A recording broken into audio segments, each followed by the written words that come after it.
से फैल चुकी है। आईफोन बनाने वाली कंपनी एप्पल के संस्थापक स्टीव जॉब्स की पत्नी लॉरेन पॉवेल जॉब्स इनमें से एक हैं। खबर है कि लॉरेन पॉवेल जॉब्स 13 जनवरी से 29 जनवरी तक कुंभ में शामिल होंगी।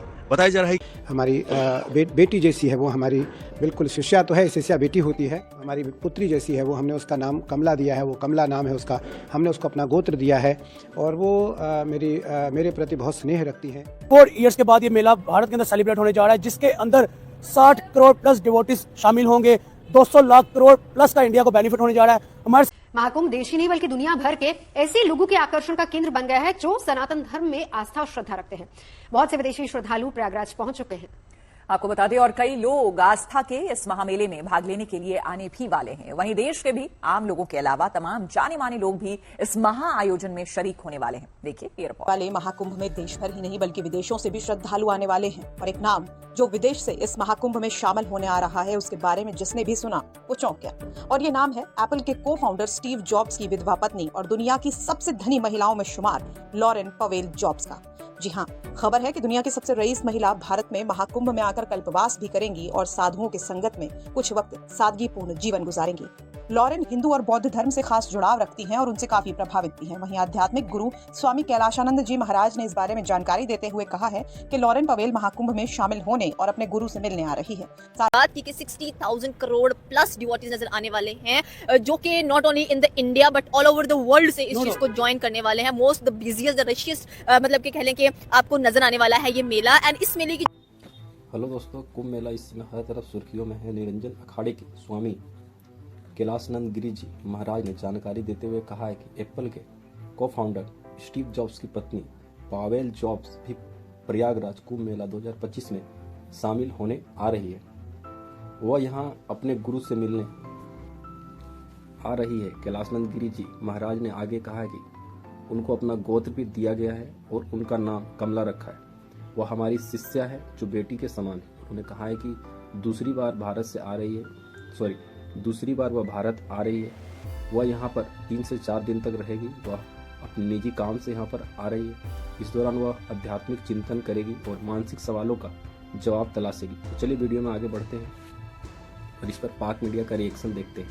तो चैनल पर नए हैं तो चैनल को सब्सक्राइब करके बेल आइकन को जरूर प्रेस करें। कि ऐसा रस होता है जिसको पीने से आप अमर हो जाते हो, आप मरते नहीं हो कभी। तो इसके लिए बेसिकली फाइट हुई थी और उसके 4 जो ड्रॉप्स थे, जो कतरे थे, वो डिफरेंट प्लेसेस पर गिरे थे और एक जो कतरा था वो हमें प्रयागराज में नजर आता है। And that's why in Uttar Pradesh Triveni Sangam यानी कि प्रयागराज के अंदर इस फेस्टिवल को इस बिहाफ के ऊपर सेलिब्रेट किया जाता है।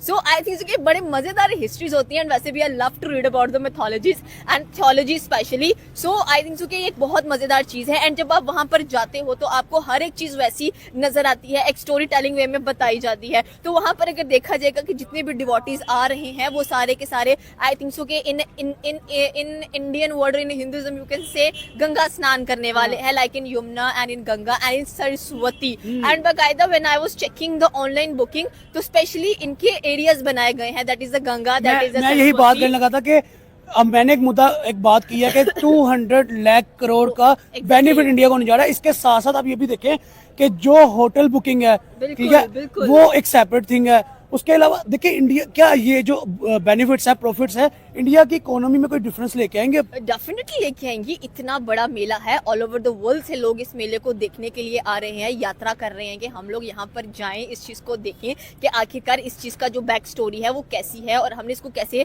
कह लें कि देखना है। आई थिंक सो कि जब मैं फोटोज स्क्रॉल कर रही थी तो वहां पर हमें पंडित्स नजर आए हैं, अघोरीज नजर आए हैं, डिफरेंट लोग वहां पर आपको नजर आए हैं। मतलब आई थिंक सो कि इंडिया के पास जो मेजर बेनिफिट नजर आता है हम लोगों को, that is for their cultural traditions. और सॉरी टू से ये जो कुंभ का मेला मैं बताना भूल गई, इसलिए सेलिब्रेट किया जाता है for the strong faith and spirituality. ठीक है, इन चीजों के लिए ये जो कुंभ का मेला है इसको सेलिब्रेट किया जाता है। And I really love because I think so कि ये जो कल्चर्स होते हैं ना, ये आपस में आपको बहुत अच्छा कनेक्ट करते हैं, ट्रेडिशंस बहुत अच्छा कनेक्ट करते हैं। And when you visit different places, कईयों को शौक होता है कि हम हर जो मजहब है उसकी इबादतगाह को विजिट करने के लिए जाएं, और जब हम लोग जाते हैं तो फिर हम एक अलग ही चीज वहां पर फील करते हैं कि लाइक जो बचपन से चीजें हम लोगों लोगों ने देखी होती हैं, हमारे अंदर क्यूरियोसिटी होती है कि हम ये भी देखें, हम ये भी देखें, हम ये भी देखें। And finally when I know about the Kumbh का मेला, तो आई वाज रियली शॉक्ड कि ये रियली में एग्जिस्ट भी करता है कुंभ का मेला। एंड सीरियसली जैसे कि मैंने बात की कि it's the fight between the deities and the demons just for that nectar, अमृत जिसको कहा जाता है, ताकि कोई भी उसको पी ना ले और अमर ना हो जाए हमेशा के लिए। Maybe this was the story, if I am wrong you can correct me over there. And second thing was that कि ये जो लड़ाई थी इनके दरमियान, डीमंस एंड डाइटीज के दरमियान, ये 12 साल तक, yes it was for 12 years straight. तो 12 इयर्स इसलिए इस कुंभ के मेले को 12 साल बाद जो सा है वो डेफिनेटली सेलिब्रेट किया जाता है। But surprisingly after 144 years, exactly इस दफा 144 इयर्स के बाद ये फेस्टिवल आ रहा है, ये मेला आ रहा है। क्या आपको क्या लगता है कि इंडिया में, भारत में जो ये मेला इतने अरसे बाद आ रहा है, उसकी क्या सेलिब्रेशन होंगी, क्या तैयारियां होंगी, और कितना आपको लगता है कि इसके ऊपर ओवरकम किया जाएगा और प्रॉफिट हासिल किया जाएगा? देखिए प्रॉफिट की अगर आप बात की, एज आई सेड कि इंडिया अपने ट्रेडिशन, अपने कल्चर को बहुत ज्यादा प्रमोट करता है। एंड रेदर मुझे लगता है कि सबसे ज्यादा फॉरेनर्स भी नजर आते हैं इन प्लेसेस के ऊपर, क्योंकि they love to watch the culture of India. And India, मैंने कहा ना, अपनी सकाफत के लिए बहुत ज्यादा फेमस नजर आता है। एंड स्पेशली अगर देखा जाए तो दे हैव डिफरेंट मीनिंग्स, मतलब लोग अपने आप को क्लियर करेंगे, प्योरीफाई करेंगे in the Yamuna, Ganga. And अगर सरस्वती की बात की जाए तो मेरे ख्याल में probably I love to visit that mela, but right now I can't. But I surprisingly once again was that के दिव्यता विदेशों तक जा पहुंची है, और यही कारण है कि बड़ी संख्या में विदेशी श्रद्धालु भी महाकुंभ का रुख कर रहे हैं। और इसी लिस्ट में एप्पल के को फाउंडर स्टीव जॉब्स की पत्नी लॉरेन पावेल भी शामिल हो गई हैं। महाकुंभ की महिमा ने लॉरेन को भारत की ओर आकर्षित किया। उनके गुरु निरंजनी अखाड़े के आचार्य महामंडलेश्वर स्वामी कैलाशानंद ने उन्हें नया नाम दिया है। दिखाते हैं आपको रिपोर्ट।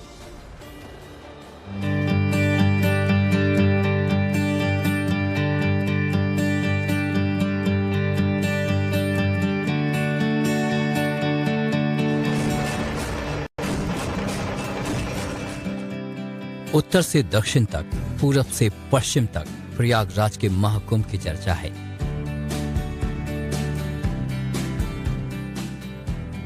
देश के कोने कोने से तो लोग महाकुंभ में पहुंच ही रहे हैं। सनातन के इस ग्रेट ग्रैंड फेस्टिवल को देखने के लिए अमेरिका समेत दुनिया भर से विदेशी श्रद्धालु भी प्रयागराज पहुंच रहे हैं। इन्हीं विदेशी श्रद्धालुओं में से एक हैं एप्पल के सह संस्थापक स्टीव जॉब्स की पत्नी लॉरेन पावेल, जो महाकुंभ का हिस्सा बनने के लिए 7 समंदर पार अमेरिका से भारत पहुंची हैं। सनातन की अनूठी संस्कृति महाकुंभ की महिमा ने लॉरेन पावेल को भारत खींच लाया है। महाकुंभ में वो कमला के नाम से जानी जाएंगी और अपने गुरु के सानिध्य में रहकर सनातन के भाव को करीब से समझेंगी। जी कार्यक्रम से आ रही हैं, अपने गुरु जी के दर्शन करने आ रही हैं। हमारी बेटी जैसी है वो, हमारी बिल्कुल शिष्या तो है, शिष्या बेटी होती है, तो हमारी पुत्री जैसी है वो। हमने उसका नाम कमला दिया है, वो कमला नाम है उसका। हमने उसको अपना गोत्र दिया है, और वो मेरे प्रति बहुत स्नेह रखती हैं। दूसरी बार भारत आ रही है, दूसरी बार आज भारत आ रही है, और अपने शिविर में निसंदेह वो 1-2 दिन, 3 दिन, 4 दिन, 5 दिन प्रवास करेंगी। लॉरेन पावेल निरंजनी अखाड़े के आचार्य महामंडलेश्वर स्वामी कैलाशानंद के शिविर में 29 जनवरी तक रहेंगी और सनातन धर्म को अच्छी तरह से समझने की कोशिश करेंगी। अरबपति बिजनेस वुमन लॉरेन महाकुंभ में कल्पवास करेंगी।